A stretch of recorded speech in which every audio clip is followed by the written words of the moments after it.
হ্যাঁ। বন্ধুরা, আজকে আমার রেসিপি নলেন গুড়ের সুজির পায়েস। এখন শীতকালে নলেন গুড় এর যে কোনো রেসিপি আমাদের ভালো লাগে, সেজন্য এই রেসিপি আমি প্রেজেন্ট করছি। সুজির পায়েস প্রথমে আমি আলমন্ড আর কিশমিশ একদম লো আছে ফ্রাইং প্যানে ঘি দিয়ে ভেজে নিলাম, একটা সাইডে রাখলাম, বাটিতে রাখলাম।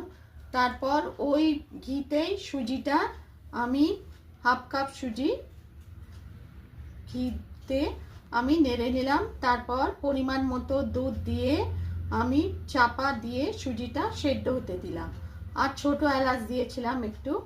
তারপর সুজি সেদ্ধ হলে গুড় গুড় দিয়ে, মানে গ্যাসটা বন্ধ করে নলেন গুড়টা দিয়ে, নালে অনেক সময় দুধের সঙ্গে গুড় কেটে যেতে পারে, গ্যাসটা বন্ধ করে গুড়টা দিয়ে আবার কয়েক মিনিট